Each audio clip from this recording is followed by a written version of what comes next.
just going to leave it on the screen. I think somebody's gone and out again. All right.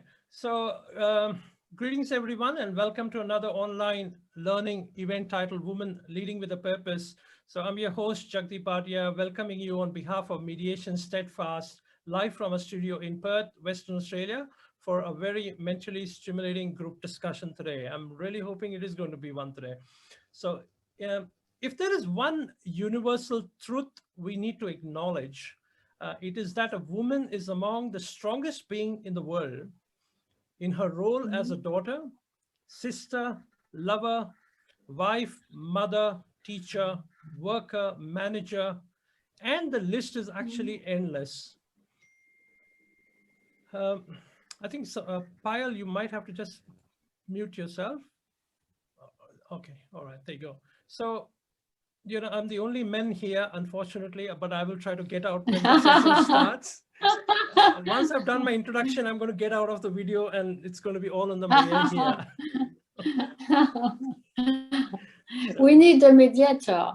That's right. So my wife is a bit jealous right now. You know, I'm surrounded by all this women. So as I said, you know, I do write a little speech because it's very hard for me to remember everything. And, you know, I like to put my thoughts in paper. So, and I write my own speech every time because whatever I write, it comes straight from my heart and I don't want to miss anything. That's the only reason why I read it.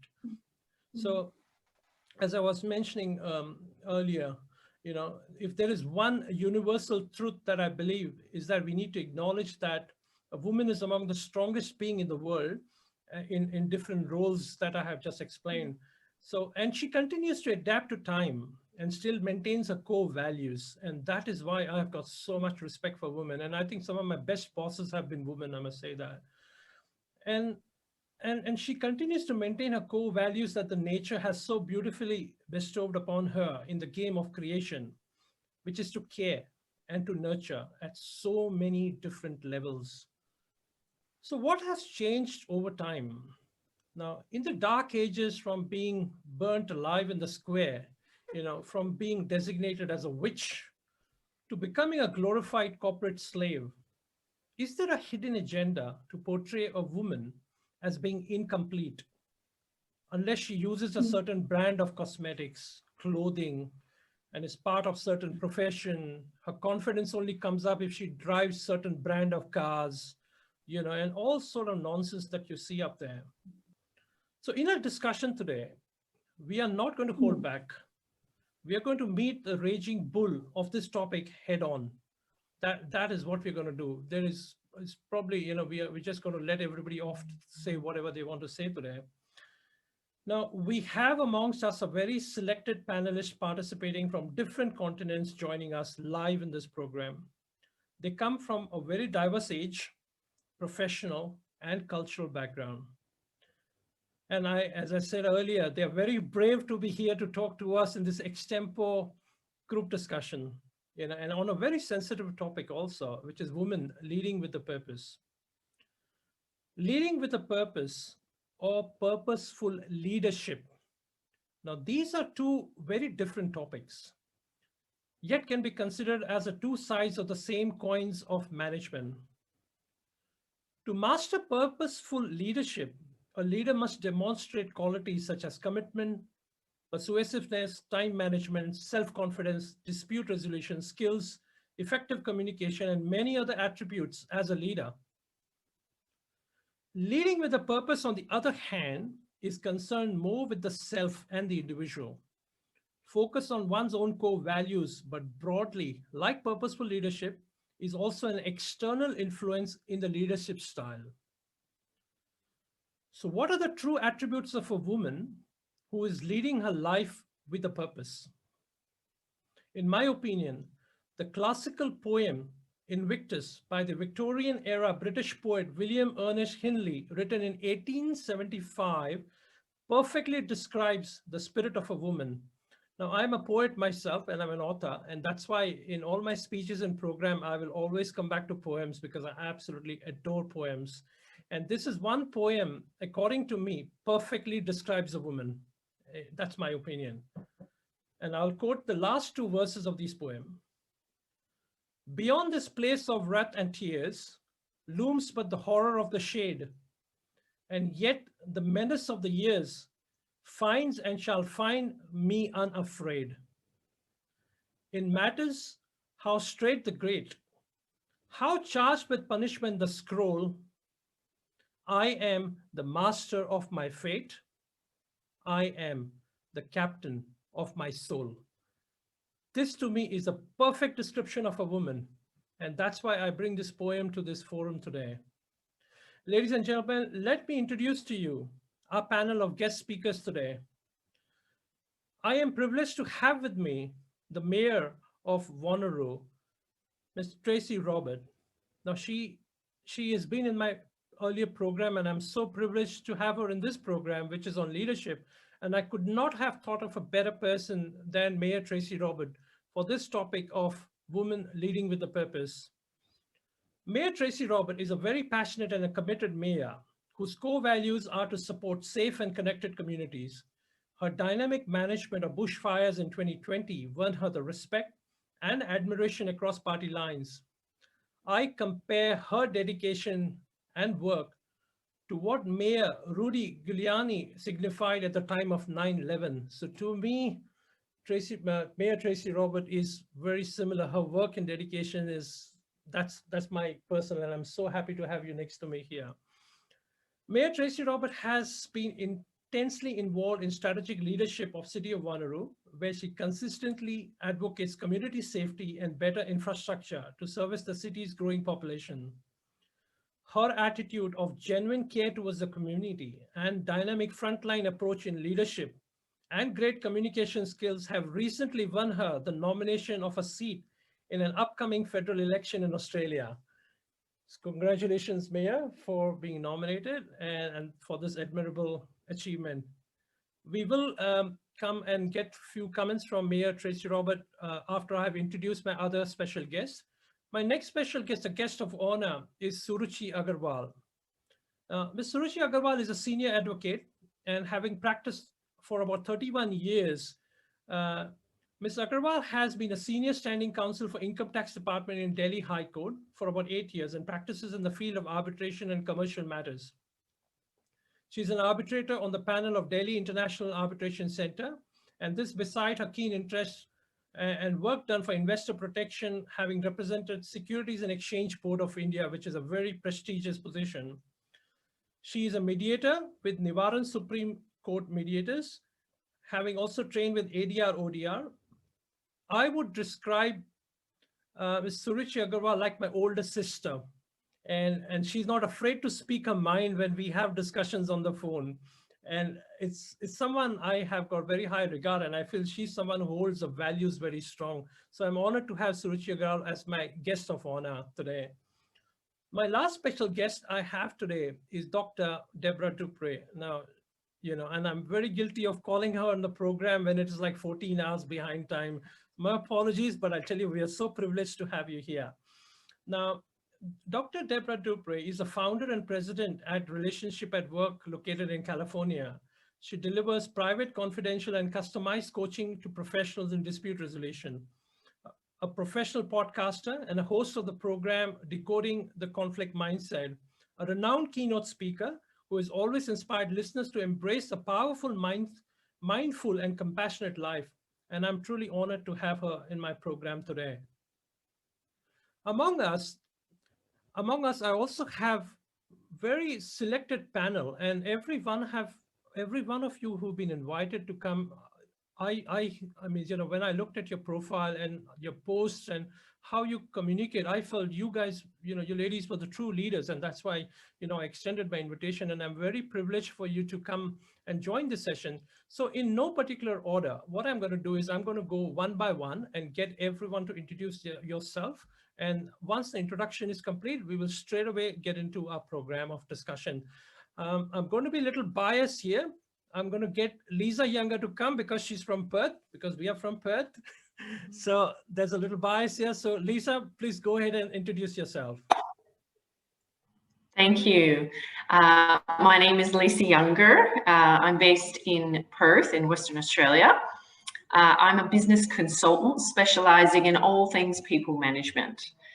I'm originally from Vancouver, Canada, and I started my career as a Montessori school teacher. So I've always enjoyed educating and caring for others. So this led me to a career in human resources. So I studied a postgraduate qualification in Australia and spent the next 10 years dedicating myself to various corporate HR roles. My children actually inspired me to start my own business. I wanted to create more balance in my life. I wanted to spend time with them, but also fulfill on my passions, which was to make a difference in the way people are managed at work.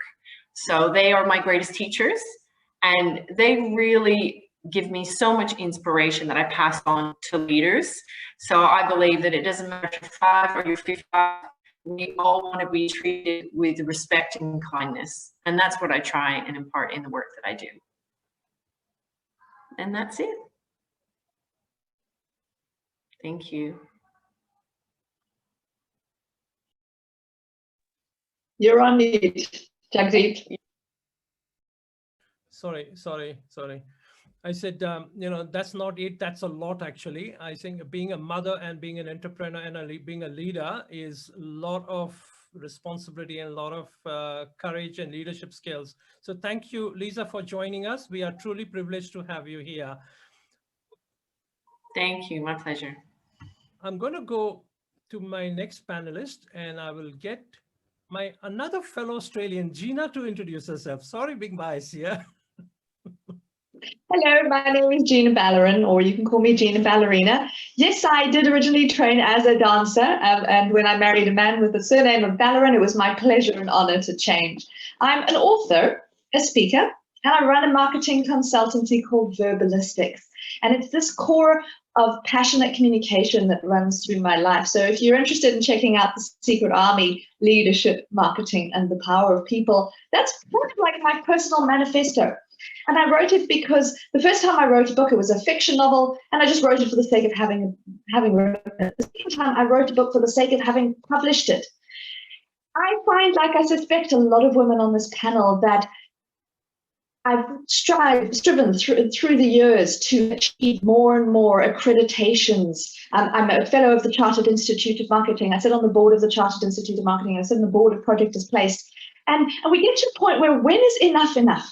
When do we actually decide that who we are and what we do is okay, and it's okay for the world to accept us just as we are?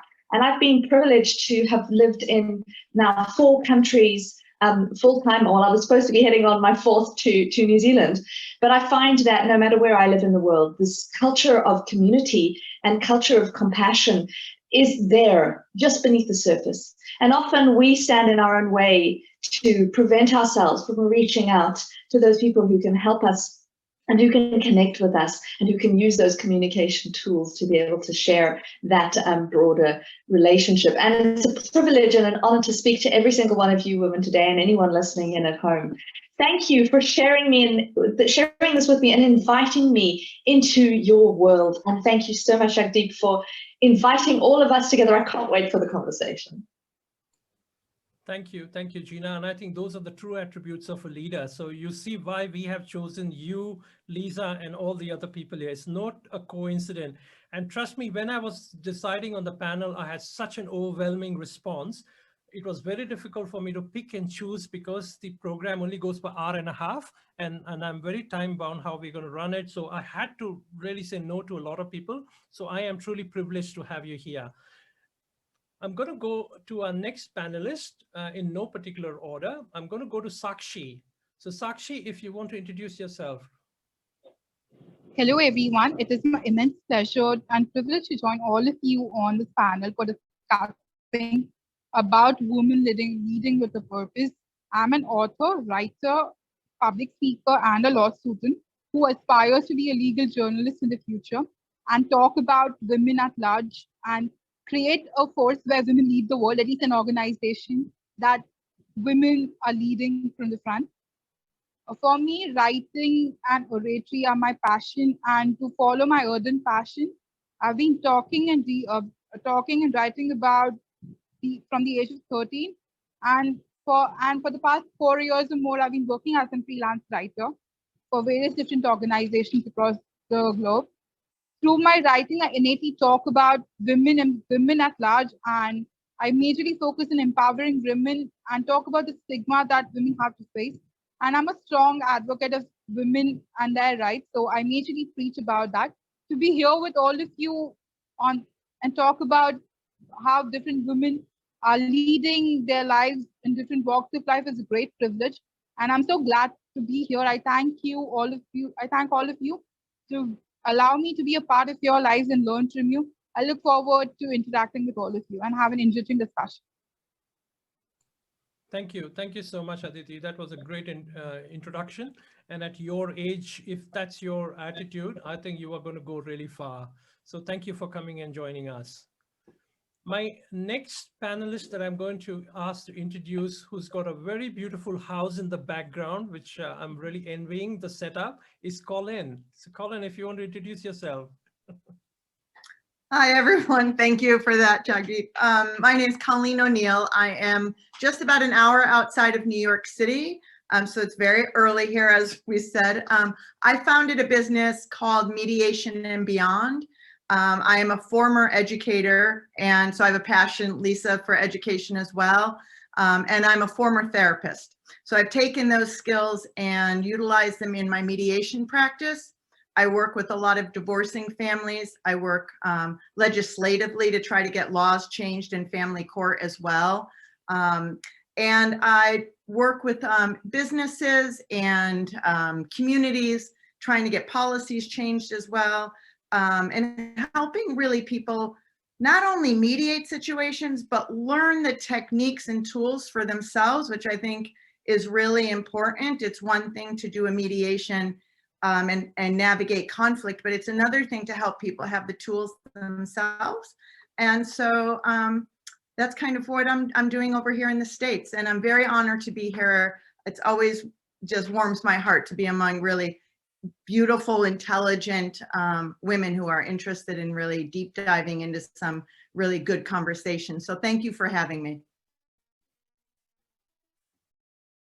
Thank you, Colin. Thank you so much for introducing yourself. My next guest that I'm going to ask to introduce himself is Nidhi.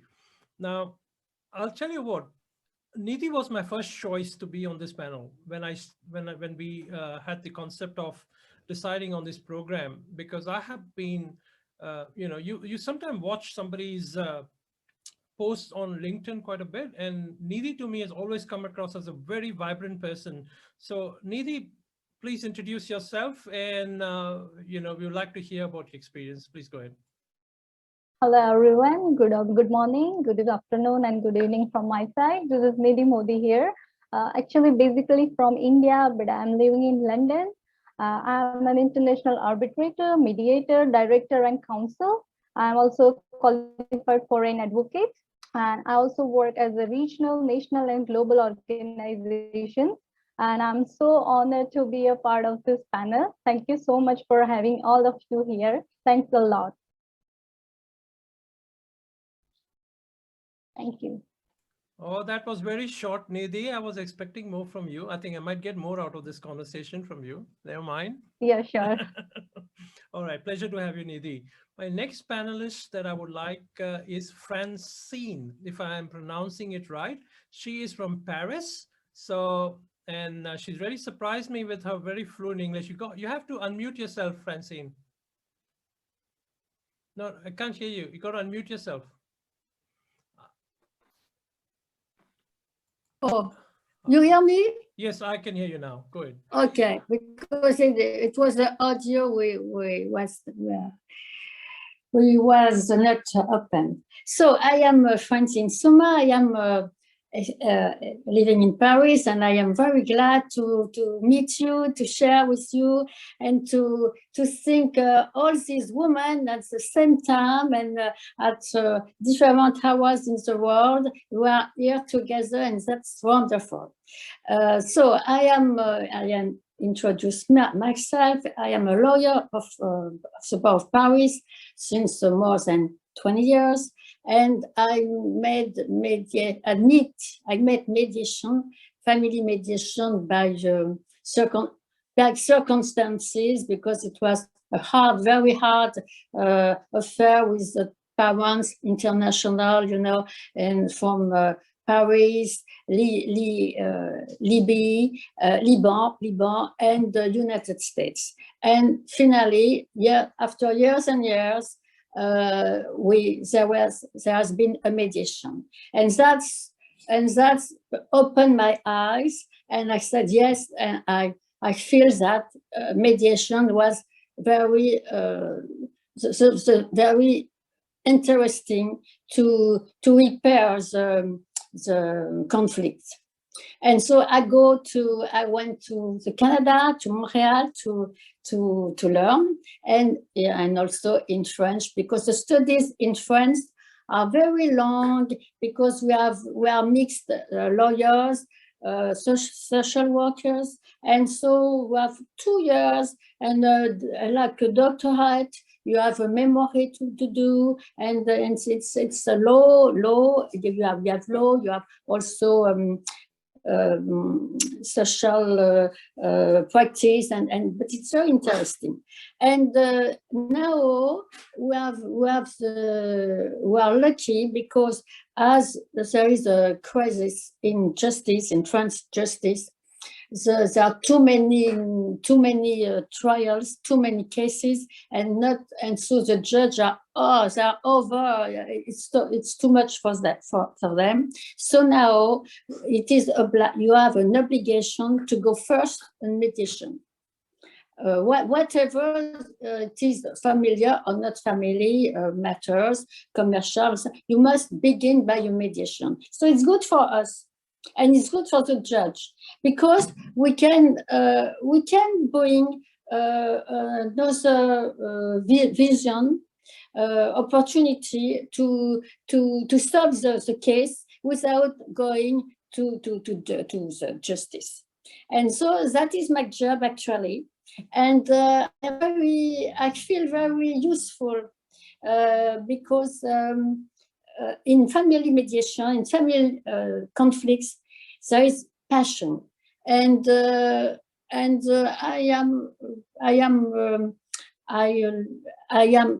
make people talk, and finally we find something which can build a common support. It is often the child, because the children are very good values, eternal values, family and children. And on the children, on the base of children, you can build something. And but I'm busy with the grandfather, with the grandparents, because they are far, so they are angry with there's something with not so that they are private from their the children, the little children. And so voilà, this is my life. Thank you, Francine. Thank you so much for the introduction. Thank you. I got three more people, and then we'll get on to our discussion quickly. Madhupriya, if you want to please come and introduce yourself, please. Hi, everybody. I am Madhupriya from Tamil Nadu, India. And this is my first ever panel discussion. And I'm guessing I'm the youngest here. So I'm looking forward to contribute to the panel discussion. I'm also looking forward to learn a lot with so many people here, experienced people here. I'm really looking forward to learn a lot. I am basically a HR professional with over 6 years of experience. And my passion is to, work around with people. And that's how I started working in social work, and then later on moved to HR to work in a corporate world with people around. I'm really looking forward to this panel discussion. Thank you so much. Thank you, Madhu. I will go to Asta now. Asta Chandra, if you wouldn't mind introducing yourself. Thank you so much, Jagdeep. I'm Astha, like he just said. I'm from New Delhi, India. And currently, I'm an inner power coach. I help people change their mind blocks, identify their limiting beliefs, and change their perspective in real life. Prior to that, I worked with the corporate sector for about 7 years. I was managing market expansion for a leading beverage brand. And I had the privilege of also leading their women empowerment program, which was known as 5x20. So the corporate vision was to empower 5 million women by 2020, and I was heading that in India. And under that, it was a privilege to train a lot of retailers across the country, basic sales training. And these were women from the lower strata of society, you know, from a low income background. And it felt really empowering to help them grow and, you know, to help them manage their affairs much better. And I moved into the field of coaching because I wasn't feeling that fulfilled within the corporate sector. I had a paucity of time. I had no time for my parents, and I felt I could do much more over here. So, and I would just like to add a little bit about myself. Jagdeep, I love to write poetry. I enjoy that. I enjoy painting, and I'm also a freelance editor. Thank you all. Thank you so much. Thank you. Thank you. I got a fellow poet here, so thank you. Thank you. Nice to hear. Let me see who else is left now. Probably Sakshi. No, Sakshi is done. Yeah, Payal is left. There you go, I said. Please go and introduce yourself. Hi everyone, I am Payal Kothari. I am an advocate and solicitor practicing with the Bombay High Court, India. Sorry, I am from Mumbai, India. I forgot to mention that. And have been practicing since 20 plus years as an advocate and a solicitor. And after my daughter's birth, she's a teenager now, I was missing something in life, and ultimately I found that mediation seems to be my calling. And I am now empaneled as a mediator and arbitrator with the Indian Merchant Chambers here in Mumbai, and an executive director and a co-chair of mediation with the Council for Fair Business Practices, which is an NGO in India, a prestigious NGO in India.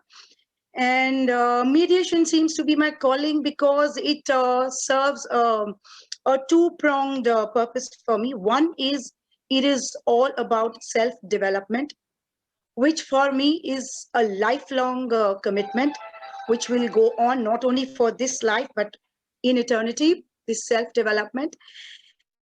And secondly, I believe dialogues can resolve all the problems that the world is facing today, whether it is terrorism, whether it is global warming, or whether it's the pandemic that all of us as human beings are facing. Anything and everything can begin with dialogues, and we can resolve things through dialogues. And yes, so that is my calling, mediation. That's why somewhere I can be a part of the solution and not a part of the problem. And personally, I've learned Kathak and a Kathak dancer, and I also write poems. And Rabindranath Tagore is my favorite poet. And yeah, that's it. Thank you so much, everyone. Glad to be a part of this prestigious panel. Thank you so much. Thank you. Thank you. See, we got a few poets here. All right, so what we're going to do now, we have introduced all our panelists. I'll just request everyone to mute themselves. I'm going to, as a warm up to the session, we have got 2 quotes to discuss, and we are on time as we had scheduled. I'm going to ask Mayor Tracey Robert to give us an opening speech as a warm up to the session. So the mic is all yours, Mayor, and I'm going to get away from the camera from now onwards. So when the discussion starts, I will come back again. And if somebody wants to chip in, just raise your hand and then I will bring you in. All right. So thank you, Mayor, and the stage is yours. Okay, thank you very much, Jagdeep, and great to see everybody and hear all of your stories. And I've got to start with an apology. last time I was on the screen, it was fabulous with Saruchi and Deborah, and we had a fabulous session, and everybody looked so glamorous and gorgeous, as do the ladies today. However, look at me. I've had what a day, I can tell you. First started off, we've been with the, we call the Dolphin Olympics, which is our young children in the community who are heavily disabled and only young, and who are sort of, they have their swimming sessions. So I've actually got my t-shirt and my jeans on and sort of my sneakers, no stilettos, no business suit, no makeup, hair's in a ponytail. And then hot on the heels of that, we've just had advice from our Premier that we're going back into restrictions of COVID-19 because of there's been an outbreak. And Gina over in New South Wales, you hear me? Yes. So so you talk about what role it is, a woman in leadership, and you have a title. And the title for me is Mayor of the City of Wanneroo. What that doesn't talk about is the diversity of the role, the fact that people, no matter what age, no matter what role they have and what country they come from, they all look to you for support, for just about everything. That's why I've been scooping babies up out of the swimming pool this morning and then trying to work together with our organisation to make sure the 214,000 residents who reside within the city of Wanneroo are going to be safe and that we're adhering to the lockdown. In a couple of days' time, we're going to be handing down the city's budget. So it's all about, for me, the diversity of the role, how we work together collaboratively. It's about the people. It's about listening. You ask questions, you listen to the answer. You feel it in your heart, you know, in your mind, intelligent, understanding, but also that really strong team spirit. I've been influencing, I advocate positive community outcomes, employment, creation of employment, people feeling safe where they've chosen to live, people enjoying where they've chosen to live, people having good infrastructure so that they can get to work, whether it's full-time, part-time, job share, whether it's traineeships, whether it's apprenticeships, something for everybody. Fundamentally making sure that the programs that we deliver in our communities are designed for meeting their absolute needs. So it's a broad spectrum. So that's from the city of Wanneroo. I'm also the deputy president, well, the vice president of the Australian Local Government Association, and voted in by the states and territories around Australia. And we've just had our National General Congress held in Canberra over the last week, which all local governments from right around Australia were in attendance. And I'm also the president of the Western Australian Local Government Association, which looks after Western Australia. So I guess one of the questions that I ask, I look at myself in the mirror and I think, why am I in these roles? How have I achieved this? You know, because it's a significant responsibility. And here I am with no lipstick, in a ponytail, sneakers and jeans, and also last week was presenting to the ministers of Australia. The Prime Minister was in isolation because he'd just come back from England and obviously is in isolation. So it's just difficult, and it's very humbling to be in the role. But I guess my key focus is my community, the immediate community, the wider community, and embracing that community and doing what I feel is the right thing to support them. And lots of qualifications. But having said that, it's not the qualifications that make you tick. It's how you deal with things, how that purposefulness, you know, that sense of compassion. Yesterday, I was addressing the Organisation of African Communities, which is our African community, many of them refugees, and they were seeking support on how their voices could be heard. And I am a mentor with that group. And it's not one rule for one person, it's something for everybody. And you've got to be adaptable, you've got to be resourceful, you've got to be very sensitive to different situations and how you deal with them. You can't do it textbook.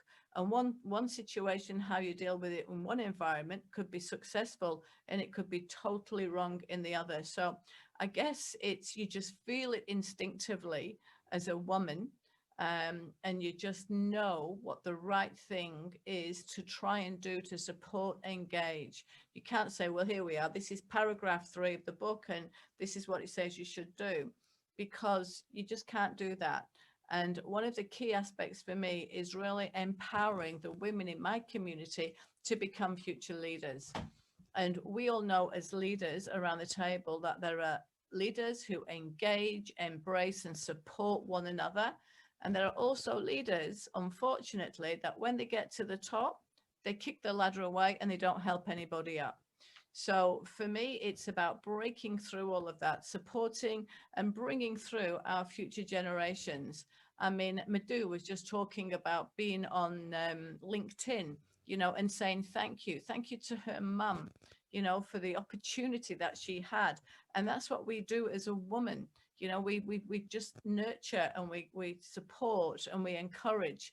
I've got to say, though, I had my 2 German Shepherds on the Bring Your Dog to Work Day last Friday, and I got quite a lot of hits on my Facebook too for that. Not the fact that I was there looking very mayoral in my mayoral office, but I had my 2 German Shepherds side by side. They got more hits than anything else. But, you know, to be active, to be resourceful, but to be understanding and never, ever, ever stop listening. And I guess one of the things that I would like to say that people say about me is that I'm kind, I care, but I'm not weak. And that, I think, is about listening to everybody's stories and what makes them tick. You know, my children are IVF, I've had breast cancer, I'm a survivor. And I think it's those life's journeys that bring you forward and sort of provide you with that instinct into how to deal with certain situations. So I think I'm back over time, aren't I, Jagdeep? No, it's all good. Sorry. No, thank you, Maya. Those were, you know, those were really good words and a good warm up for rest of us here. You know, we all seek inspiration from you, and thank you once again for being here. So what we're going to do now, we're going to jump straight into our first quote, and I'm going to get out of the picture very soon. I'm going to share a screen with you, and that's our first quote. So please let me know if you can see it.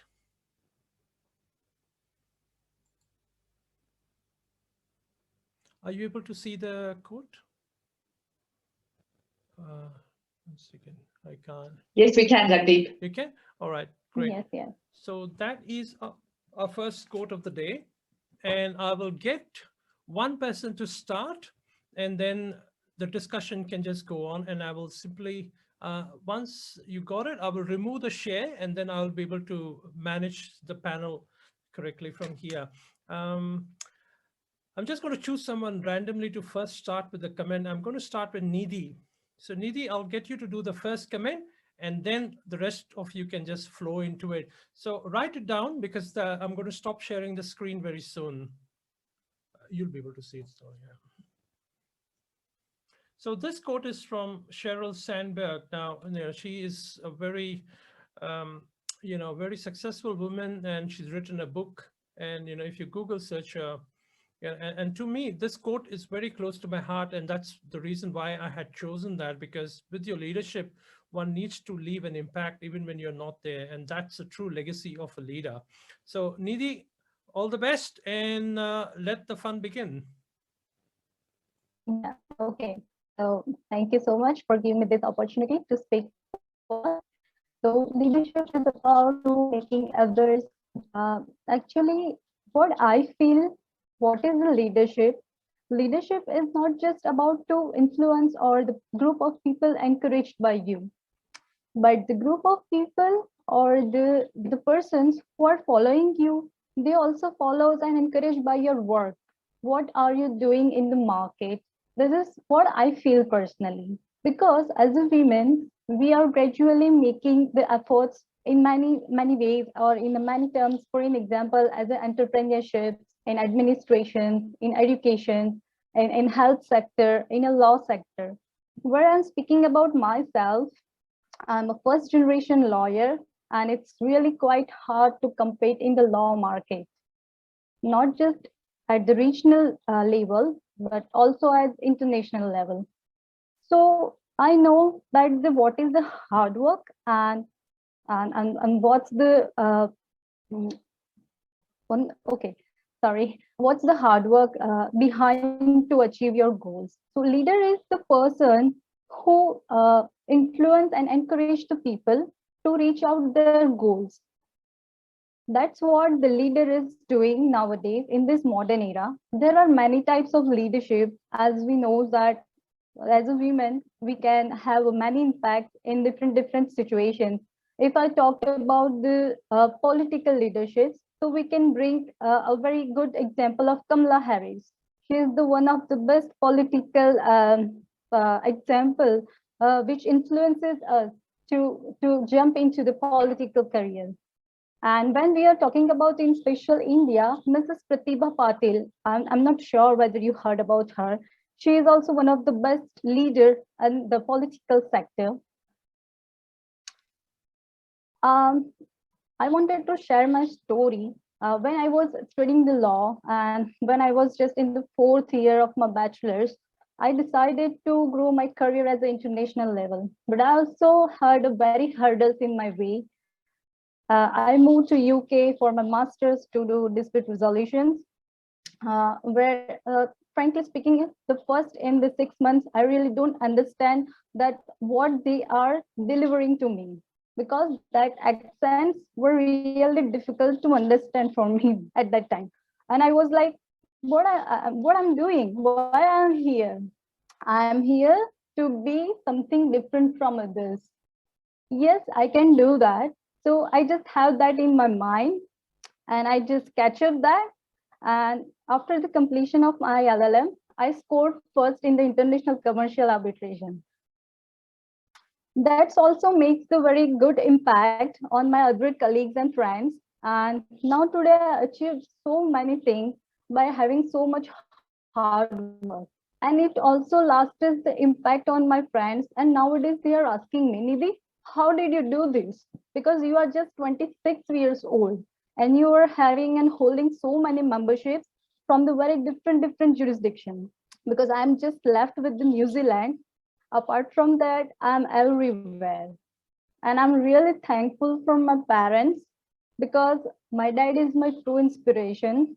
He also started his career with just ₹1.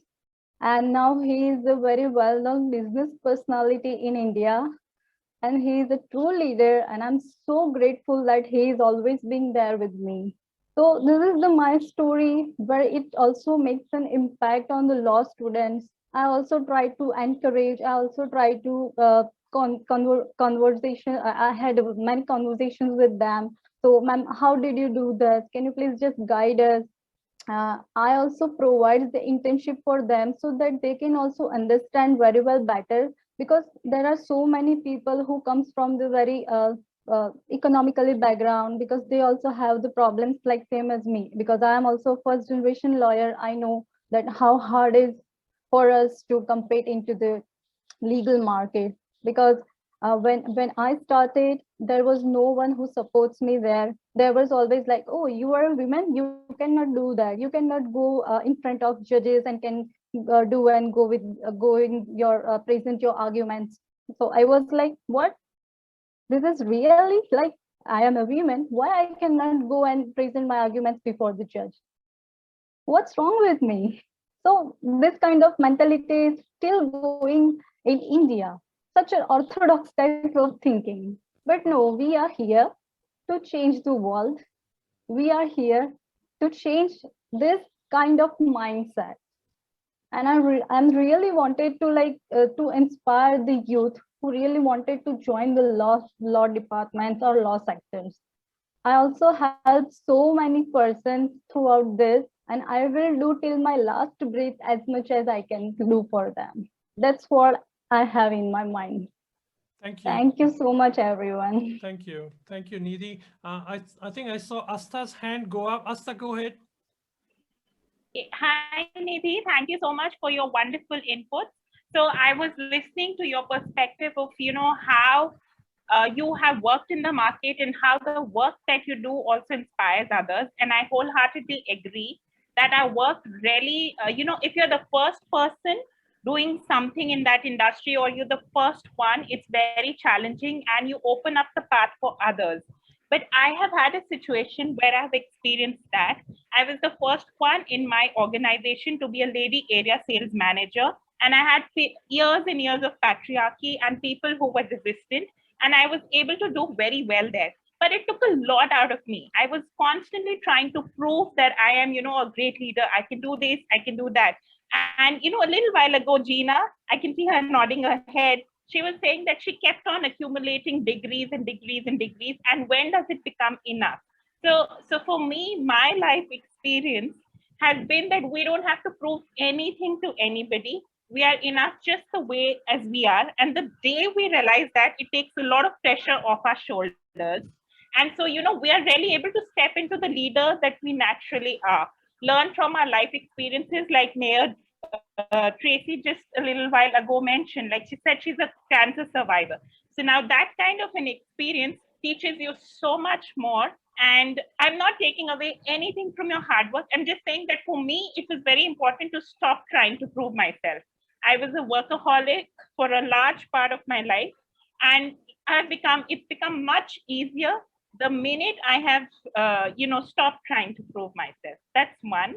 And coming to the quote on leadership, I have experienced this personally. I'm going to take life examples. So, making others better as a result of your presence and making sure that impact lasts in your absence. That's so true. So during one of my first roles, I had a manager who inspired trust, who gave me freedom, who recognized my efforts, made me felt heard. Like Mayor Tracey was saying, listening is so important. He would listen to my concerns and he would offer a solution. And later I came across several managers who would pull you down, who would not, who were micromanagers, who would distrust you. So the contrast was huge for me. And every time that I've done well in my life, it has been when, either I'm leading myself, I'm self-motivated, or someone at the helm has been so inspiring. And even 10 years later, now the person that I speak about I met him in 2009 or 2010. So more than a decade later, I respect the values that he gave me. Whenever I start an initiative, I try to be trustful of the people. I try to give them the freedom and the space to execute that work. I try to be caring towards them, listening towards them. So that has had a lasting impact on me. And recognition is so important. So for me, this quote, I've lived it, and it's very important for each one of us. That's all. Thank you. Thank you. Thank you very much. I'll just request everyone to keep their initial comments to about 2 or 3 minutes, because I can see a lot of hands going up. So I need to bring in a lot of people here. Gina, go ahead. Thank you very much. We've raised some very important points about inspiring others. And we raised important points about the communities that we inspire through leadership, through personal actions, actions at work, actions in our personal lives. But I think there's an element that we underestimate the power of, and that is the power of what I call the secret army. Now, in the context of work, your secret army isn't just the people who lead the organization and the foot soldiers who do the work, it's also your customers. But in a personal context, the secret army is the group of people who surround you every single day, who help you when you're feeling low, who talk to you when you're having a challenging time, or people who simply are there. Now, I found that as a leader who's able to inspire people, I didn't realize the people I'm touching. I had no idea that Jagdeep was someone who wanted to talk to me until he reached out randomly on LinkedIn. And it's the same, I suspect, with every person on this call today. When we are brave enough to reach out authentically, to share with compassion, with authenticity, and with humility, things that are often uncomfortable for us, things that we wouldn't necessarily want people to know, that is when we're able to break through that boundary that separates ourselves from our ideal self. And I think it's, as Asta said, when do you get to a point where you stop trying? And I was privileged to be able to realize finally, and it took a long time, that it's only when you actually realize, hey, I'm okay just the way I am. And actually, it's like this veil lifts from your mind and lifts from your head and lifts from your personality. And you can actually say, I don't have to pretend to be something else. And that's when I think it becomes much easier to realize that you have already built a secret army surrounding yourself.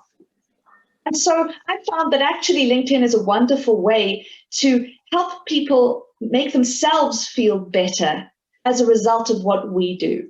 I don't know if you've come across the quote by Marianne Williamson about it is our light, not our darkness, that most scares us. We ask ourselves, who are we to be brave, beautiful, amazing? And her answer was, who are you not to be? And so it is only by giving ourselves permission to shine that we give other people permission to shine. And it is by liberating ourselves, our presence automatically liberates others. And to me, that is the true definition of leadership, is being authentic enough to be who we are, no matter what the circumstances are, and to be vulnerable enough to say, hey, I'm struggling, or I need help. Who's the secret army who surrounds me, who I can say, I might not know that you're there, but please help me out, people. Thank you. Oh, that's really beautiful. Really, really well said. I must say that you heard some really good, and I think the other speakers have also been good. I'm just going to go in order. The hands were coming up. Colin, go ahead.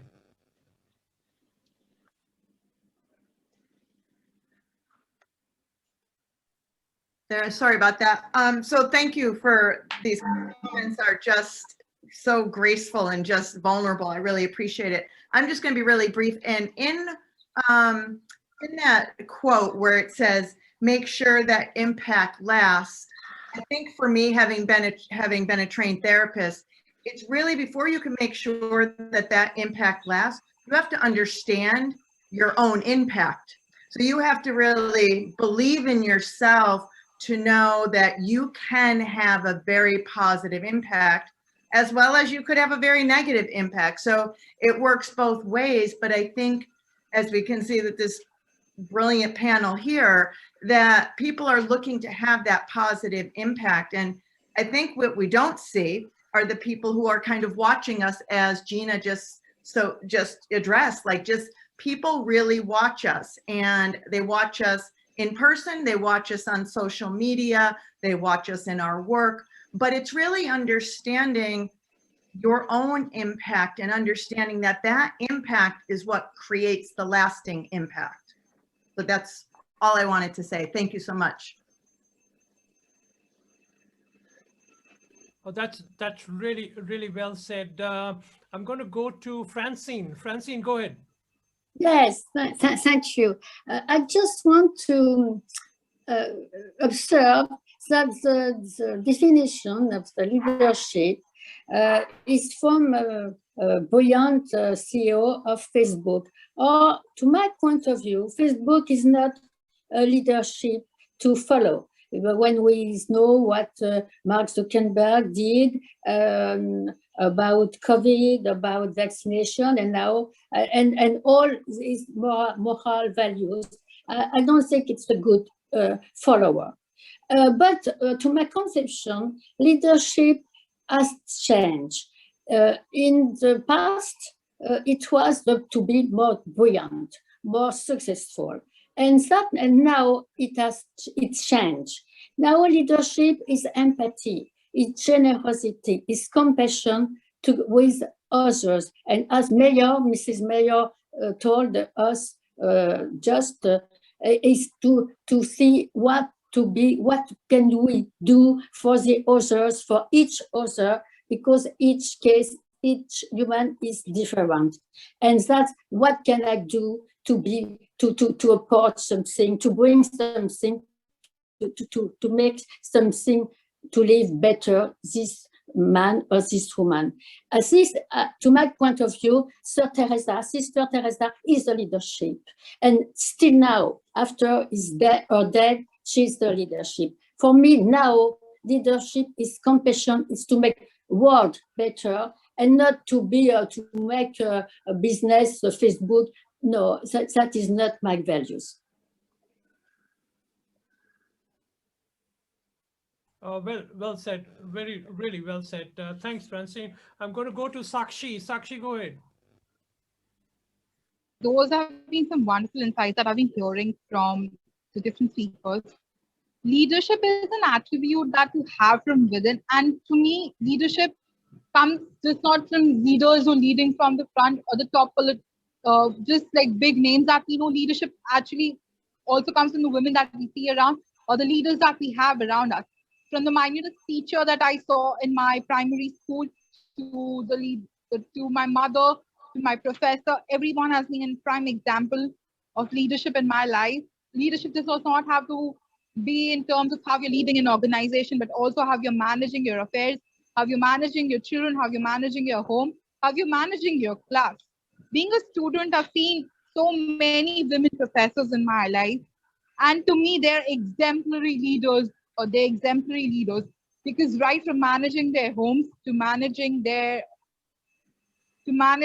entire classroom, and to be a resilient model to women that you do not, to girls, especially in the classes, that you do not have to be confined to the images that are built for you. You are bound to, you have the potential to express yourself in the world.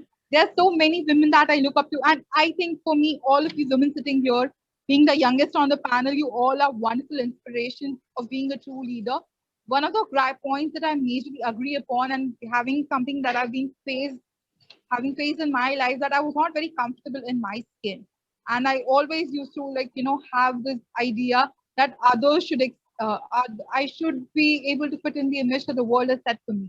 But being from the past 4 or 5 years, when I've actually realized that I need to be more comfortable in my skin, and being a writer, when I'm talking about women being, when I'm talking about the impact that I have as a leader, as a writer, when I write words, I do have to understand the impact that I want to create on the reader.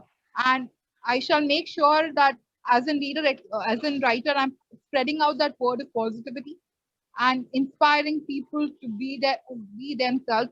And to me, honestly, one of the prime examples of true leadership that I see is coming from small businesses. Businesses are in and around me. They're local, they're women from the marginal communities or local communities who are creating up their own businesses, inspiring several women around them, those who have been suffering from, say, domestic abuse, or say, rape victims or survivors of acid attack. These women coming together, forming a community and creating a longer impact. That is for me something that is true leadership, where you collectively embrace people and raise a and as in community move forward. Thank you. Well said, Sakshi. I saw Lisa's hand go up. Lisa, go ahead.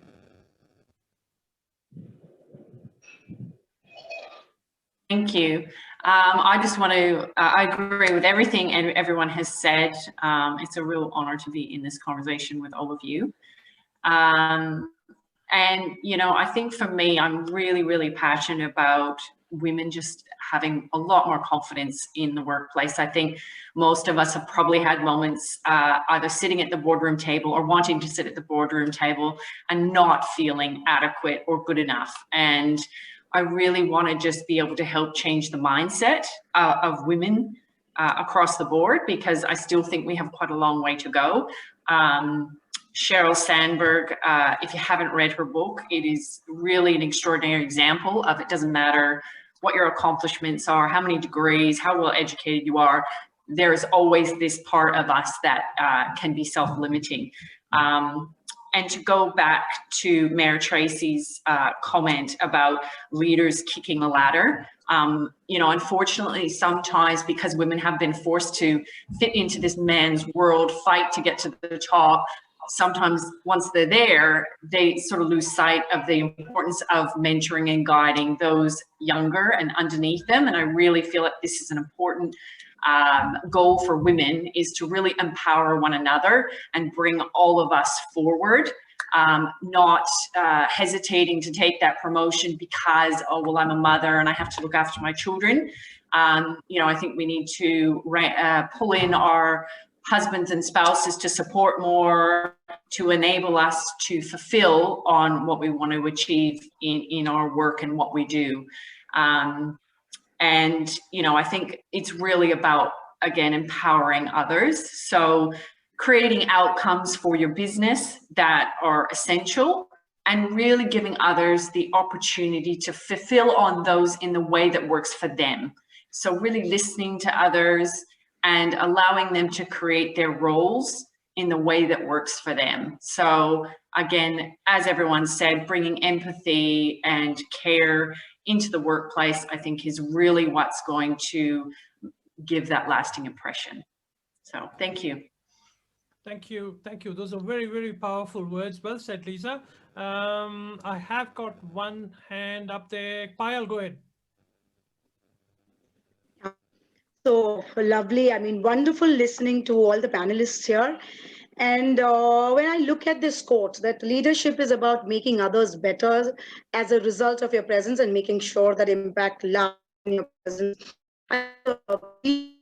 Innate in women. We as women are, and one example of that is, you know, we becoming mothers.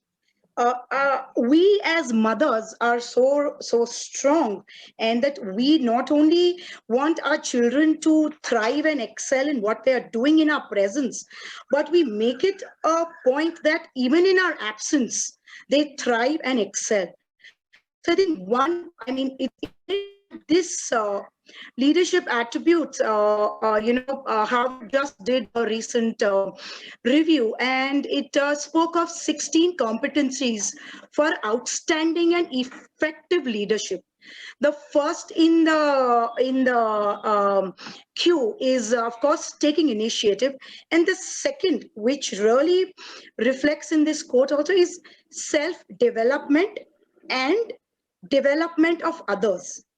This quote really is, you know, hits the nail over there, that leadership is about constant self-improvement and self-development, and simultaneously helping others realize their full potential. So, you know, these this, of course, is not represented in the true world today. We are highly underrepresented despite having such outstanding leadership qualities. I mean, it's just 17.1% of the global leadership that we are a part of. So in the US, it's like for every one company run by a woman, there are 13 men who are actually doing it. So for me, the solution for these things is, one is changing the mindset of the organizations, and second is at our level, that we need to stop making those comments, stop crying like a girl, stop dressing up like that. It starts from there. So yeah, I just wanted to put in these points. Thank you so much. Very, very powerful and passionate speech, Payal. Well taken. Thank you. Madhu, you're next. Go ahead. Yeah, thank you for the opportunity. Actually, Payal took my example that I had in mind about the mothers. So about the quote, I'm going to, rephrase it in very simple English, and I'm going to break down into 3 parts. The quote itself, I see it as a leader. A leader is a person who knows the way, shows the way, and then goes away. It's as simple as that. They do know where they're going. They want, and they show people where to go, how to go to the destination, what are the means that, you have to ensure the credibility and the skill set a person has to ensure everything they have, and, show them the way, guide them to the destination. And when everything is set, when the mission is almost reached, or when the mission is reached, the leader has to step down. They have to, find their successor, and they should be ready to go away. The problem with these days, the problem with leaders these days is that they don't want to let go of that position. And that's when things become a problem. They don't want to hand over that torch to the next bearer, and then it becomes a problem. So it becomes a more of, not a good leadership, but a failed leadership, or even a toxic leadership, when they want to still have that power. Now, the example that I wanted to quote is, every mother is a leader. They have all these three traits. What happens if the mother does not want to let go of the child? I believe that the third part, the last sentence of the quote, ensure your presence is felt even in the absence, is the most important for any leader. If they are not ready to, step down, or if they're not ready to find a successor and move on, it is not a leadership, but just a failed leader or a failed, person. So for me, a leader is a holistic approach. A person who has all these three traits ensures that it's a very conducive environment for the corporate world. So as simple as, knows away, shows away, and goes away is what I consider a good leader. Thank you. Sorry, I have to come in for a quick comment. Madhu has actually, touched some very points that very close to my heart. And I'll be very quick here. If you all notice the poster I did for this workshop where, where a lady is doing some cooking in a thatched hut with the wood and she's cooking. And I chose that poster for a reason, because for those who are not from India, I'll give you a little background. That photograph is from a state called Gujarat. And that area where that woman has been photographed is a very rural area, and it's a thatched house. It's made of mud, and she's cooking. So somebody commented, oh, why are you using that poster for a topic like leading with a purpose? That image doesn't suit a leader. And I beg to differ, because a leader does not have to go to some business school or, get an MBA degree. And a lot of people in this panel have touched that. Lisa touched it, Gina touched it, Madhu touched it, Asta touched it, Sakshi touched it, Payal touched it. Francine was slightly on the corporate side, but even she reflected, and Colin touched it too.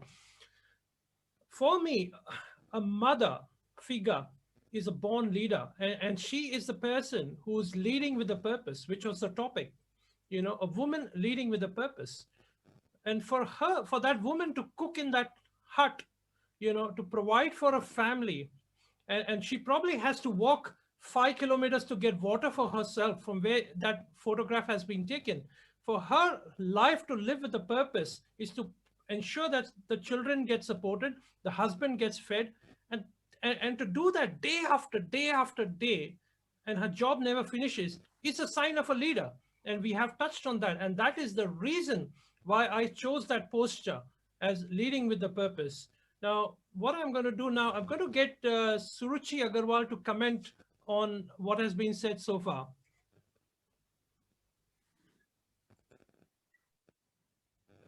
Yeah, thank you, Mr. Bhatia. And it's been such a learning listening to everybody here. I think they're leaders in their own right, all of them, one and all, starting from obviously Mayor Tracey Roberts and going on to everybody else. It's such an inspiring experience to be here. But I would like to touch upon one aspect. First, I'll start from what Mr. Bhatia, where he left off. He's been talking about a mother as a leader. I heartily support that. And Madhu and Payalji, you've been talking about the mother as a leader. There couldn't be anything better in, to rely upon, to look up to get inspired from.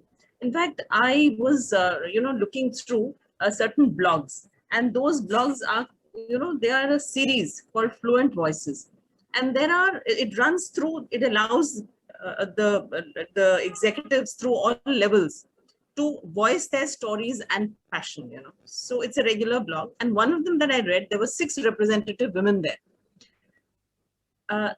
3 of them, when they were asked, who is the source of inspiration for you? How have you reached these goals? How have you gone beyond? The source of inspiration was the mother. And what is there in the mother to be a source of inspiration? The hard work, the resilience, and the compassion, which is all discussed about by Gina, Francine, Colleen, Lisa. It is the compassion that we are talking about. That is where we learn from the home. The first thing that we learn from home is leadership from the mother, whether she's a working mother, whether she's a homemaker, And more so if she's a homemaker, she's spending all that time and energy on you to teach you leadership skills. And going on from there, I'm coming back to the Indian culture, where when we look at the Bhagavad Gita, I don't know, all of you would not have heard of it, but at least the Indians would be able to relate to it. And for the others, I would say that there is a sermon from one of our gods, Krishna, to Arjuna, who is in a situation where he does not want to fight. He sees armies arrayed on both sides in Kurukshetra. This is a place where the battle took place. The armies who are arrayed are his own kinsmen. One is Arjuna's own army, his own Pandavas. The other side is his kinsmen. So there are families of brothers fighting against each other. So he says, how do I fight with them? They are my own people. Even if they are killed, I don't win. So the sermon there from Krishna was that destiny has a role to play. There is a God and things will happen. So you might as well become the leader. You might as well achieve divinity and do your task. Perform your functions. So that is leadership. And from there I will derive that it is a self-development process is what is leadership, as has been said. You don't have to prove a point.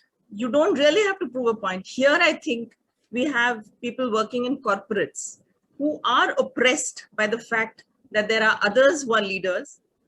Then they are suppressing the women or even other employees. So in your career, to reach up to a certain situation, you have to go through that wrangle of suppression and try to strike out. Like Nidhi here feels she's a first generation lawyer. I'm also a first generation lawyer.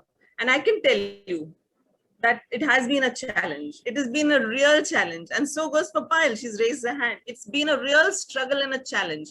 And it has taken me to the age of 57 years to be recognized as a senior advocate, which is a solicitor in your parts. You know, it's a very tough job for me to have come to that stage. So there have been travails and trials all through. I'm not denying that. And I've really had to reach that situation. But the fact remains that what one is required to do is develop oneself. Not to be bogged down and to develop oneself completely. So you are a leader in your own right. You are trying to do the best thing in your life. You are trying to follow your passion. Whatever you excel in, whatever is your life purpose. And it's not that the leader will come from outside, like in an organization. It's a much misunderstood concept. A leader, everyone is a leader. Everyone is a leader. It's not a skill to lead others. It's a skill which can be developed over a period of time for each one to become a leader. So the development is you encourage each other. As a woman's empowerment, you're encouraging everybody to hone their skills and to become the leaders that we are and to achieve. So I'll tell you one very simple example. I won't take very long. Mr. Bhatia must be ticking away with the time. I'll just come to this. I was reading a very interesting article where there was an example where this Kevin, he cites an example and says there was a monk he met, okay? And the monk asked him a question and said, how many days do you have to live? So the person calculated and said on a rough estimate, I have 6,000 days to live. So the monk comes back and says, oh, that's wonderful. 6,000 sounds very realistic. But do you want to waste any one day of your life, of this 6,000 days, in anger, frustration, not to live your purpose? So we say we have limited time at our hands. Do we want to utilize that time for anger or frustration? Or do we want to utilize it for our life purpose and to see that the hurdles are removed? It's a very poignant question and a very challenging question for everybody. Do we want to waste our lives? Do we want to waste even 1 minute of that life? Do we want to waste even one day of those 6,000 days that we might live and not achieve where we are going? So from that arrives the concept of a purpose. That is why we need the purpose. And purpose is not simply a goal. It's not a corporate goal. It's not simply a goal to run a family. It's beyond that. It's your passion. It's your passion. If you say, well, somebody was born to do that, he was born to do that, she was born to do that, that's not all. Your goals are not all. This is something beyond. This is something what you desire. What is your passion? So I would say, with folded hands, please follow the passions of your life. Please try to encourage others to be their best selves. This is what the women would do. And when I come down to reality, I would say, please endorse the other women when you are in a position to do so. Like Madam Mayor said, that this is what she's doing, creating employment. See, when you endorse in a leadership position, when you endorse a younger person to work on a project, in turn, she will endorse somebody else. So you're bringing down a legacy. It's a complete chain. So I would say that develop yourself and help others to develop themselves. For me, that is leadership. That is bound to leave an impact after you're dead and gone also. Thank you.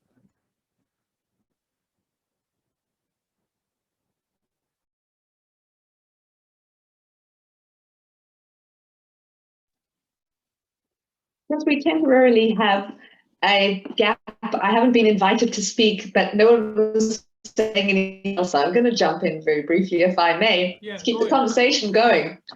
Our next quote is about the dangers that we go through, the struggles, the frustrations, the trials and challenges. And since there are many poets on this call, I actually was thinking, is there a poem that I've written that might be relevant in these times? And thinking about the challenges, this is a bit of a struggle that we all go through, which is that dilemma of, are women supporting ourselves, or do we get to a point where we actually tear each other down? Or we've even experienced female leaders who have torn us down. It's a deeply trying and traumatic experience. And so I wanted to share this poem that I've written with you back in 2014, if you don't mind. And here it is. It's called Golden Girl. Your shining halo is dusty. Your strong shoulders are weary, but damn, they've got your back. Your heart is hard in its softness. Your attitude is ruthless in its targeting. But damn, they've got your back. You push, push, push for success, and Golden Girl glory is yours because damn, they've got your back. Every story needs a hero, every team needs a leader, and damn, they've got your back. But blind allegiance only goes so far. And sometimes those bitten bite back, because not everyone's got your back. Thank you. I wanted to share this because there is a point at which we realize that leadership is about making hard decisions. And we have to be careful that those who we lead to inspire to different things, we don't run the risk of betraying them or ourselves in that process. And I think this is a very hard lesson for anyone who's ever been in a leadership position to have to go through and overcome.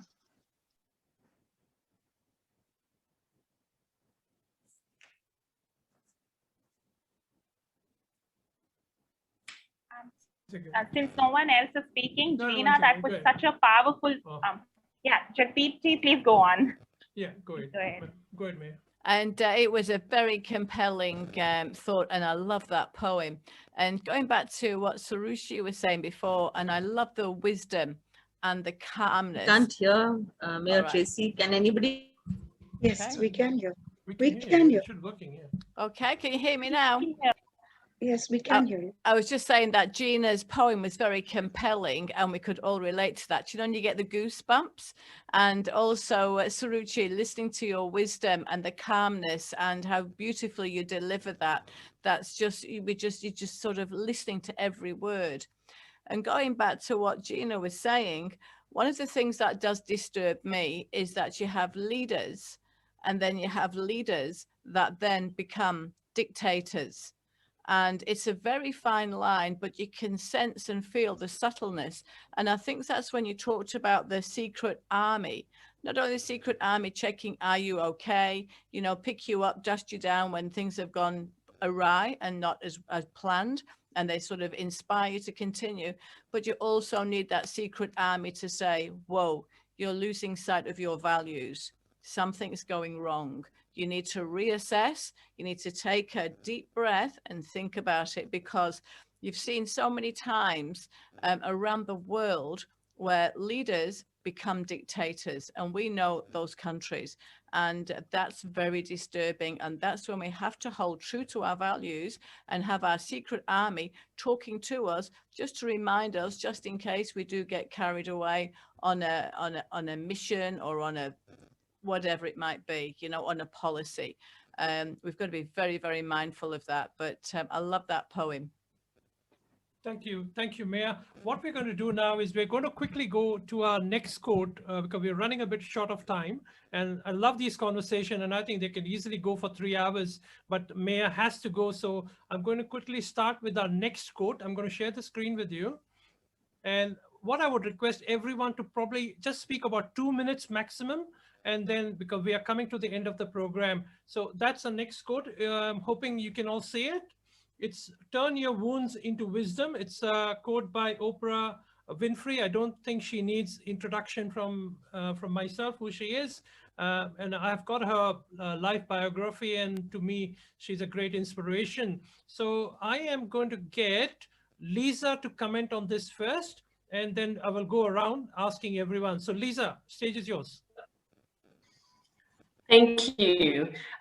So I believe that, you know, failure is really how we grow as a person. So it's in the darkest moments where we're most challenged, where we often experience the greatest ideas or shift within ourselves, where we get to discover something that we didn't see before. I'll give you an example. My personal experience for me was when after I had my daughter and I had postpartum depression. I was really struggling as a person, unable to sort of manage living in a new city without a family support and friends. And things started to unravel for me, and I really wasn't able to reach out. I kept this dialogue of, you'll be fine, everything's okay, you know, you can do this. And it was really when I actually realized I needed to reach out and be vulnerable and accept help from others, where I really got to discover my own strength and resilience in that. And I was able to rebuild myself stronger than ever. So I think really important to be able to be vulnerable, to be able to be okay with not being okay. You know, that is something I think as women, we're often told to you know, be brave and keep going. And I think it's when we are vulnerable, that's when real connection happens with others. And we get to really discover something magical within ourselves. So yeah, I just believe that real true self-development and growth happens in adversity. Thank you. Thank you, Lisa. Those were really, really honest words, and I could feel they're coming from, you know, deep inside your heart. Thank you for sharing your personal experience. Francine, go ahead. Yes, this is I like this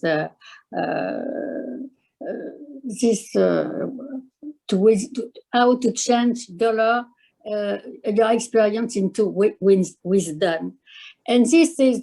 We are Sunday, and in church. We are in church. You know, in Catholic religion, all what is bad for you can become to share with Jesus, and it is a significant wand.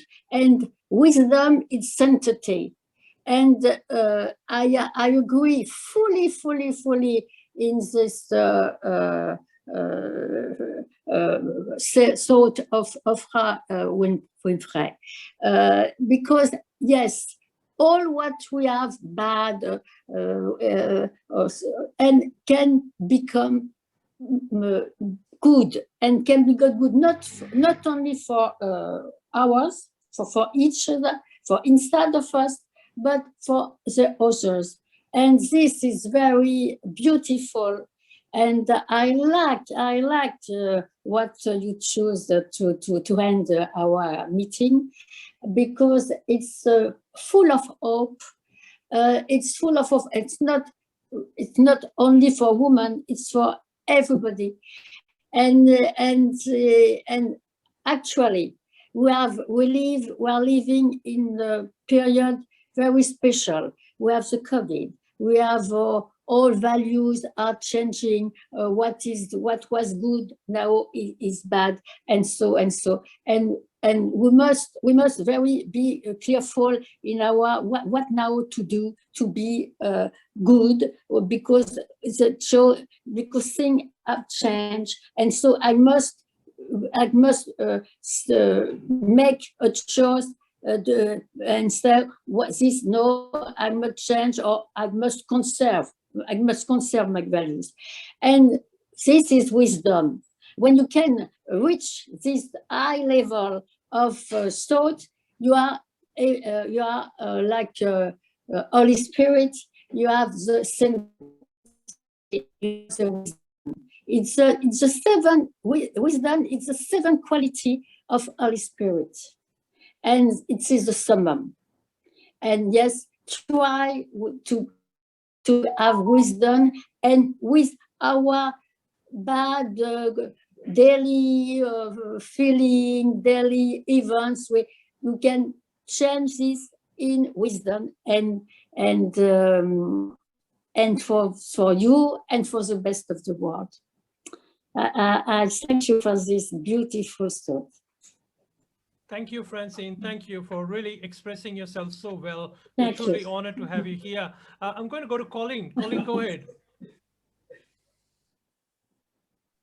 Thank you. So the quote, turn your words into wisdom, for me, and I've heard that before, is really turn your experiences into resilience, because I think the one thing women undoubtedly have is the ability to be so resilient, from women who low income and figuring out how to care for their family, or going through divorce and figuring out how to make it work and make it happen, for, you know, Mayor Tracey going in and bouncing from event to event and trying to, you know, be on her feet and figure it out from event to event, from crisis to crisis.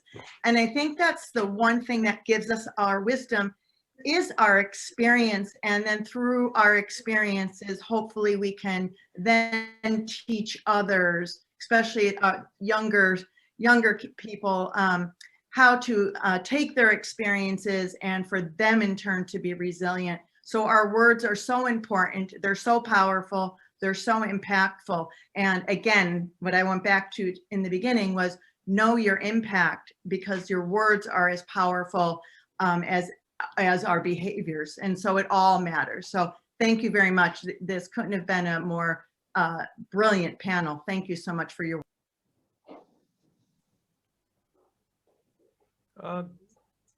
Thank you. Thank you so much, Colleen. I'm going to go to Madhu. Madhu, go ahead.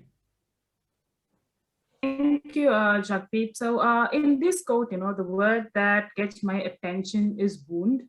Wound reminds me of pain, and pain teaches us more and more lessons than any volumes and volumes of books can teach us, right? So turn your wounds into your experience. Like, to learn to get up, we need to fall down first, and we should be thankful that we fell down and we learned to stand on ourselves. So, you know, wear your flaws as a crown and nobody can use it against you. That has happened in my life. You know, all my life I've been looked down because I was a vegetable vendor's daughter. Now, when I'm proudly telling the world that I am who I am, you know, everybody is like, yeah, it's a good thing to do. So I think it is, we should acknowledge where we are coming from, and remember the pain. You know, that is what is going to help us move in life. Thank you. Thank you, Madhu. Well said. We are going to take two more comments before we go to Dr. Deborah Dupre's vote of thanks and her conclusion. I got Sakshi will be the second last speaker today, and then I might take one more comment from someone else. Sakshi, go ahead. You know, I was so inspired by every comment that has come in, because somebody for me, somebody who has experienced bullying right through her childhood age, for not fitting into the typical image that we have for women, being bullied right through my childhood, and to see an example right in front of me of how you can turn your wounds into your wisdom. I can get a lot of relation to it, because that is where I derived my passion from. For me, writing was something that came in because I couldn't express my thoughts to the world.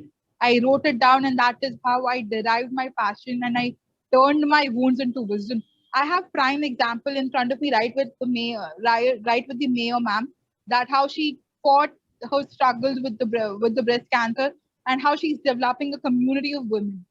I think the best part that we have is that the experience can be the best teacher in life, and if we have the ability, all of us at some point of time have broken down and have been in the stage where we had terrible wounds which have broken us down. But to me, getting up from that and developing and fighting it out is the sign of a true champion.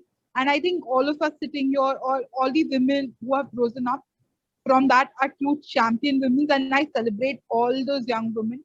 And to me, honestly, for me, the right way to develop my wisdom is developing the ability and nourishing the knowledge in the right direction, and empowering other women to be themselves is the right way to empower everybody and to turn my experience into a good teacher for me. Thank you. Well said. Well said. I'm going to take a last comment from Asha Chandra on this topic. I'll have to. We're very tight on time here. Asha, make it short. Last comment from you. Yes, thank you so much, Jagdeep. I love Madhu's viewpoint on this, that, won't speak about her pain and how she has used her past to turn herself into what she is now, recognized herself, acknowledged her past, and also Sakshi's comment. But, when we think of turn your wounds into wisdom, when we think of wounds, we try to think of the bigger events in our life, which we all have. Like if we have had a cancer experience, if we have lost our parents, if we've lost a sibling, all those wounds maybe scar us, and we take therapy and we develop wisdom eventually. But my perspective on this is that we need to look at the daily life events, the smaller things, the smaller wounds that maybe we put a band-aid on, and learn from that and create wisdom from there as well. For example, a very small instance from my personal life, during my work years, in terms of a corporate, my annual leave would lapse every year.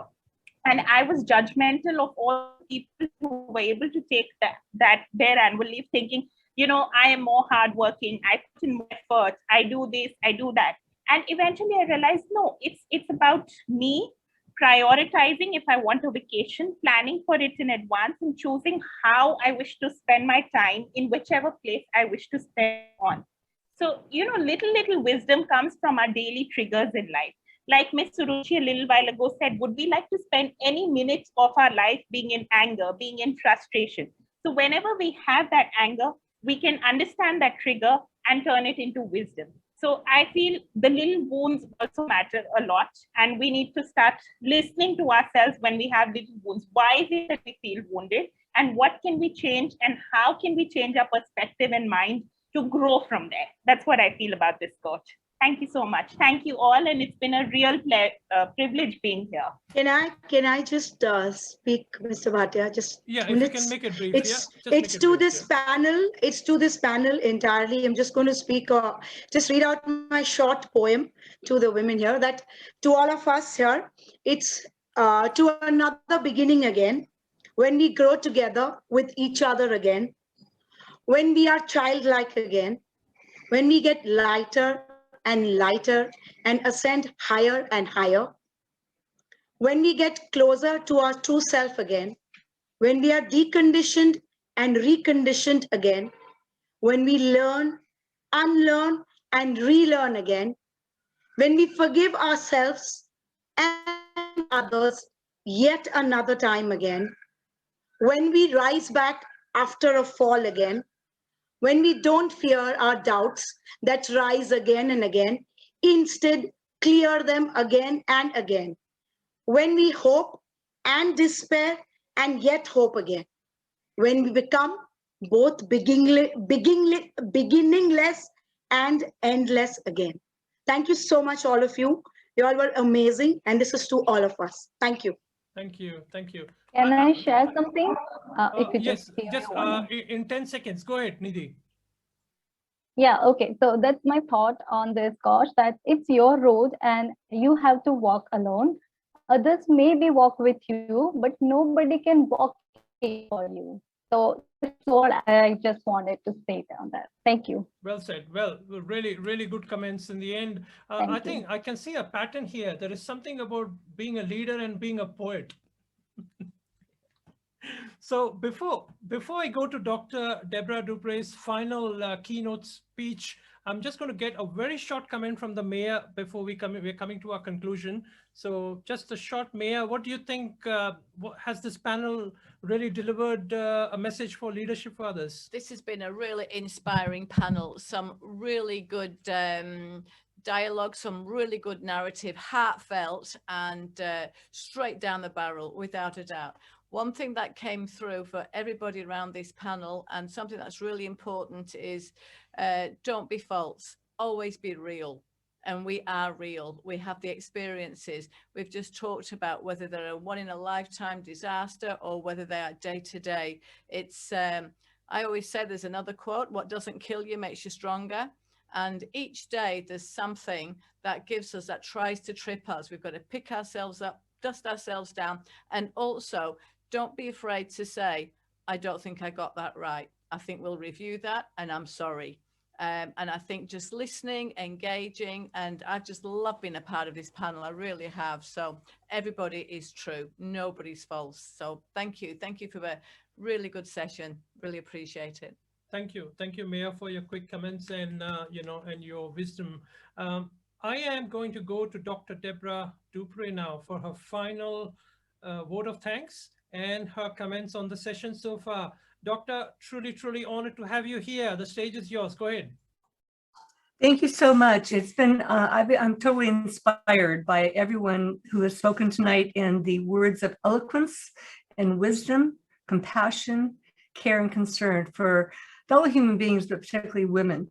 I really appreciate the emphasis on mothers. I grew up in a large family of 9 kids. I was on the younger end. It was almost like 2 families within one. And I learned much from my father about being a family-owned business leader in terms of some of the qualities that were so important. But it was really from my mother that I really gained the courage. Never went past high school, but get out and see the world, get an education, don't marry young and have children too young, and and make a difference. And so, like many of you being first generation lawyers, I was the first to get advanced education. And so many times my siblings don't understand me. My mother really never understood what I did in terms of being a therapist and then becoming a mediator. But I learned, growing up in a family like that, I learned that how different people approach things. And it was almost like, being inside of a small department within a larger business, watching all these dynamics of human behavior play itself out. But that's what really fueled my passion, I should say, for looking at the dynamics of human beings. And I want to just share, there've been so many eloquent things said during this program, but since we have a community of poets, I was reminded of the American laureate poet, Maya Angelou, who said, people seldom remember what you say, but they remember how you made them feel. And so words are powerful, don't get me wrong. And I heard some wonderful poems tonight, but it's really the impression that's created. And it's through those kinds of things that, really taking a look at, in my world, I like to say, how you show up matters. Your presence matters. And as leaders, all eyes are on you. People are always watching, and seeing how you conduct yourself and showing up with care, concern, and compassion. Grace, courage, and integrity. a few years ago, I was doing some work around compassion. For all of you as mediators of, stewards of the human being, the whole idea of empathy is huge.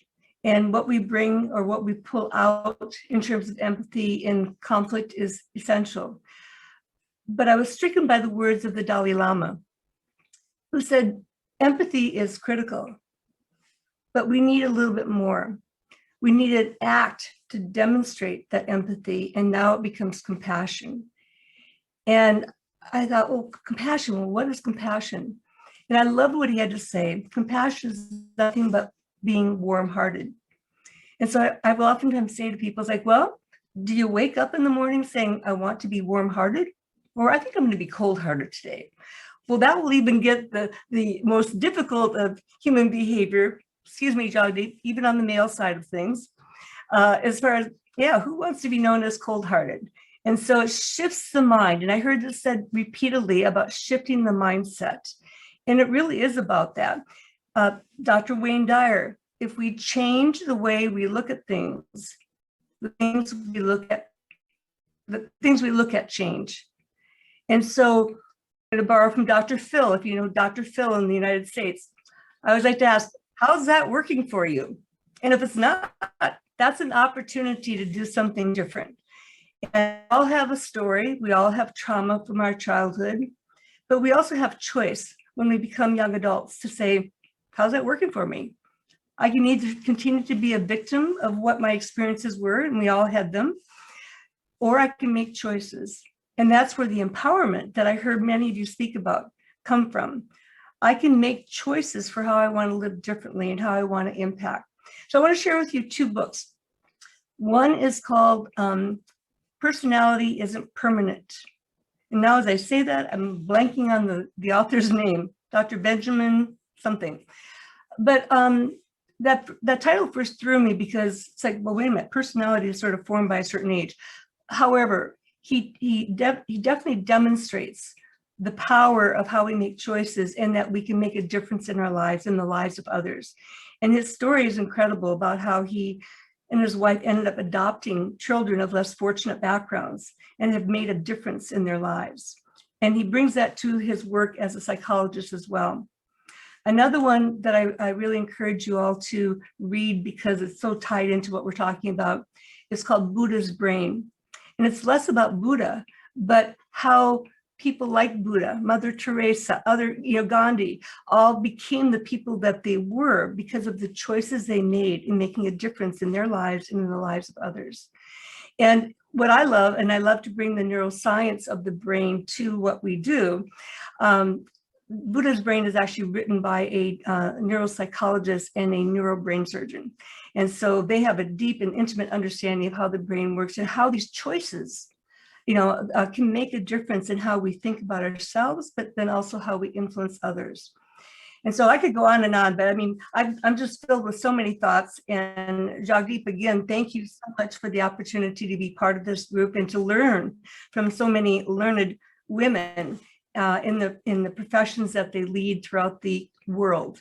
And I'm honored and grateful for this opportunity. Again, I could go on, but I know we've reached our time, but those are a few gems that were stimulated in my thinking process by all of what you had to say. So thank you again. Thank you, Dr. Deborah. You're one person that I can listen for 3 hours without blinking, trust me. But time is short. Mayor has got other commitment, and I'm truly honored that she could spare her time today despite having a very, very busy schedule. And she's a Wonder Woman. And the only thing the mayor can't do is fly with her hands up. Otherwise, she is a Wonder Woman in true sense. And I have the privilege of knowing her for many years. And my family is so honored to have her amongst our close family friends. So we're coming to the end of the session today. And I will assure you, this won't be the last time that we are meeting. I've heard some amazing stories, tributes, and every one of you. And I speak for myself as a man. I am not sure what is the problem with some men to have women as their leaders. I don't have any issues. In fact, I find women very inspiring. I was brought into this world by a leader. So I personally got no issues with women, you know, and the people I admire in my life are women. Like my mother was, I admire. Mayor Tracey Robert is one person who's my inspiration. You know, I've got so much respect for my wife. You know, she's done, you know, she's gone through all the hardship being an immigrant. You know, we moved to 2 countries and, you know, she's put up with all the nonsense that I had put upon her when I was young. And it's only now I'm become mature. We have completed 24 years of a marriage. But when I look back in my first 3 years of my marriage and I ask myself, what an idiot I was. But hey, what can I say? You know, if the growth, if I could make the process faster, I could do it, but sometimes it just takes time to evolve. So thank you, everyone. I am personally going to thank every one of you in person. Thank you, Colin, for coming. It was a pleasure to listen to you. Thank you, Payal, for sharing your poem. Thank you, Madhu, for your amazing stories that you share on social media. You are an inspiration. Thank you, Asta, for your very vibrant speech. Thank you, Nidhi from London. You know, to listen to your family stories were great. Sakshi, getting your perspective about life. I know you're young, you got a long way to go, but it's amazing to have a leader at that age. I can see your future. Thank you, Francine, coming from France, you know, to get your perspective. And, you know, even despite English not being your first language, I think you spoke better English than I did. So thank you very much for making an attempt. Thank you, Gina. And thank you for bringing more poetry into this. Thank you. I can't thank you enough. And I would like, I wouldn't mind if you could share that poem with me on my private message, because that was a really great poem. And thank you, Suruchi Agarwal, for being my older sister and always scolding me on the phone when, you know, I run past ideas with you without, that's okay. Do I do that? Do I do that? No, literally. But you are an inspiration, and I think you're one person that I would always go for an advice on life if I have to. And thank you, Lisa, for sharing your, you know, your story of struggle in your own personal. It takes a lot of courage to share that in public forum and to tell people that it is okay to ask for help. I wish there were more women like you. You know, Lisa, you are my inspiration. Thank you very much for being so honest. Thank you, Jagdeep. Thank you. And hopefully, you know, we will meet someday. We are in the same city. And, you know, I would love to see you and Mayor Tracey Robert together one day when she's not so busy, which I'm not sure when that is going to be. So I'm going to conclude this session with a poem, which I have got up here. Now, this poem is tribute to all my panelists. So this poem is for you. And this poem is to all the women out there who are, you know, tuned into this program, and all the women who have inspired me, who I know, who I have not met. So this goes out from my deep heart to you. And this poem is written by William Ross Wallace. He lived between 1819 and 1881. So I'm going to read one of his verses to conclude this program. So this goes out to all my panelists out there.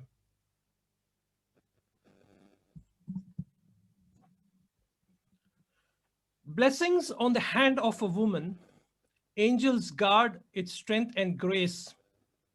In the palace, cottage, hovel, oh, no matter where the place.